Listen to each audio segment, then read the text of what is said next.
یہ حدیث جو ہے یہ مسلم شریف میں ہے اور حدیث قدسی ہے. اس کے راوی حضرت ابو ہریرہ ہیں رضی اللہ تعالی عنہ، اور اس حدیث نے اس صورت کے مضامین کا نہایت عمدہ تجزیہ کر دیا ہے. حدیث کے الفاظ سن لیجئے: قسمت الصلاۃ بینی و بین عبدی نصفین. اللہ تعالیٰ فرما رہے ہیں، حدیث قدسی ہے، میں نے نماز کو، صلاۃ کو اپنے اور اپنے بندے کے درمیان آدھا آدھا تقسیم کر لیا. فَنِصْفُهَا لِي وَنِصْفُهَا لِعَبْدِي. اس کا نصف جو ہے وہ میرے لیے ہے اور نصف جو ہے وہ میرے بندے کے لیے ہے. وَلِعَبْدِي مَا سَأَلَ. اور جو میرے بندے نے مانگا میں اسے دوں گا، میرا وعدہ ہے یا میں نے اسے دیا.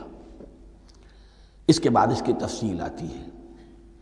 اذا قال العبد، جب بندہ کہتا ہے الحمدللہ رب العالمین، قال اللہ حمدنی عبدی.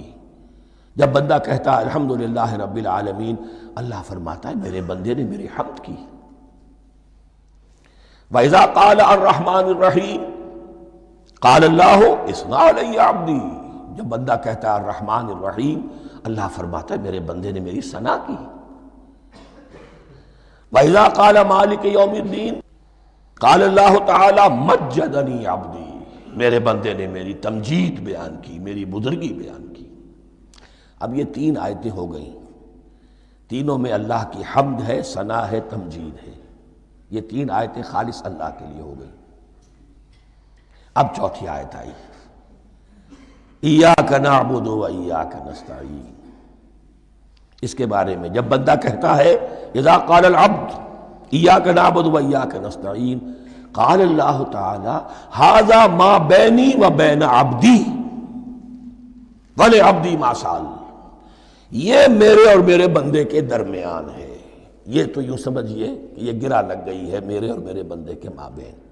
اس نے مجھ سے قول و قرار کیا ہے، اس نے میری بندگی کا اعتراف کیا ہے، اس نے تسلیم کیا ہے کہ میری ہی بندگی کرتا ہے اور کرے گا، اور مجھ سے مدد چاہیے ہے. ھذا ما بینی و بین عبدی. یہ معاہدہ ہے. معاہدہ دو فریقوں کے مابین ہوتا، یہ میرے اور میرے بندے کے مابین ہے. وَلِعَبْدِي مَا سَأَلَ. اور میں نے اپنے بندے کو دیا جو اس نے مانگا. وہ میری مدد چاہتا ہے، میری مدد اس کے شامل حال رہے گی. فَإِذَا قَالَ. اور جب بندہ کہتا ہے اهْدِنَا الصِّرَاطَ الْمُسْتَقِيمَ صِرَاطَ الَّذِينَ أَنْعَمْتَ عَلَيْهِمْ غَيْرِ الْمَغْضُوبِ عَلَيْهِمْ وَلَا الضَّالِّينَ. قال اللہ تعالی ھذا لعبدی ولعبدی ما سأل.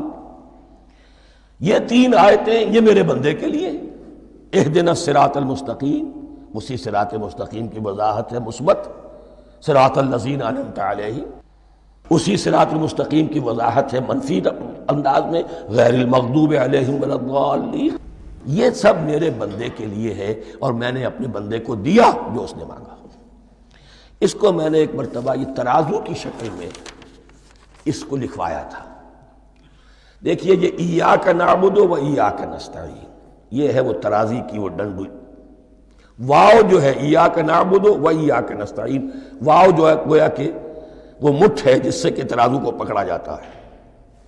ادھر ایک پلڑا ہے جس کی تین آیتیں ہیں، الحمدللہ رب العالمین الرحمن الرحیم مالک یوم الدین. اس کا نتیجہ کیا نکلا؟ ایاک نعبد. آپ نے شاید یہ سنا بھی ہو، ایک بہت ہی عمدہ قرات کا جو ریکارڈ ہے قاری عبدالباسط عبدالصمد کا، وہ یہیں سے چل کر سورہ فاتحہ کی قرات کر کے ایاک نعبد پر آ کر رکتا ہے. الحمدللہ رب العالمین الرحمن الرحیم مالک یوم الدین ایاک نعبد. گویا کہ یہاں یہ صورت بالکل ہاف ہو گئی ہے. تین آیتوں میں اللہ کی حمد ہے، ثنا ہے، تمجید ہے، جس کا نتیجہ ہم تیری ہی بندگی کرتے ہیں، تیری ہی اطاعت کریں گے. لیکن اب اس کے بعد سوال ایاک نستعین، اسی کی جو استعانت کیا درکار ہے ہمیں؟ ہدایت. ہدایت سب سے بڑی استعانت ہے، ہدایت ہی تو سب سے بڑی مدد ہے. اهدنا الصراط المستقیم صراط الذین انعمت علیہم غیر المغضوب علیہم ولا الضالین. یہ ایاک نستعین کے حق کے ساتھ یہ تین آیتیں آ گئیں اہدنا الصراط المستقیم صراط الذین انعمت علیہم غیر المغضوب علیہم ولا الضالین قسمت الصلاة بینی و بین عبدی نصفین فنصفها لی ونصفها لعبدی ولعبدی ما سأل۔